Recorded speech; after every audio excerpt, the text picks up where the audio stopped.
The psychology of people who hate small talk. You're in an elevator.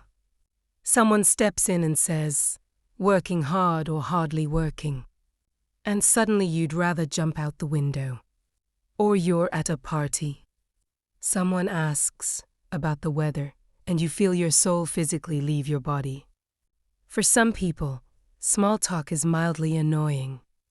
But for others, it's actual torture. But here's the question. Why do some people physically recoil from casual conversation while others live for it? Stick around because the answer reveals way more about human psychology than you'd think. First group, their brain is literally wired to reject it. Neuroscientists found that some people have high need for cognition, meaning their brain craves depth, complexity, meaning. When you ask them, "How was your weekend?" their brain doesn't hear a question. It hears nothing, zero substance. Studies show these people get less dopamine from surface-level chat. Their brain is starving while you're serving empty plates. But here's the twist. Put them in a conversation about philosophy, ideas, existential dread. Anything how they transform. They light you up. They're not antisocial. They're just allergic to conversations that go nowhere. They'd rather sit in silence than pretend to care about your commute. Second group, completely different reason. For them, small talk isn't shallow. It's a performance, and they're exhausted. Picture this. You're chatting about the weekend. Easy, right?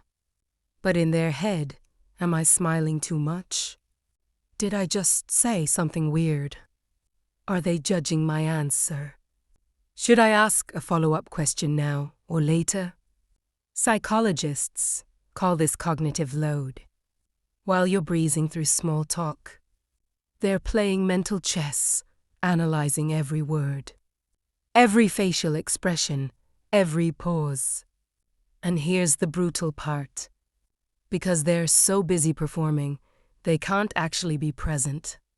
So the conversation feels fake, disconnected, like they're watching themselves from outside their body. Over time, their brain connects small talk with stress. So they just stop. Not because they hate people, because the cost is too damn high. Third group, and this one's wild. They've realized something most people never will, that small talk is a trap. Think about it.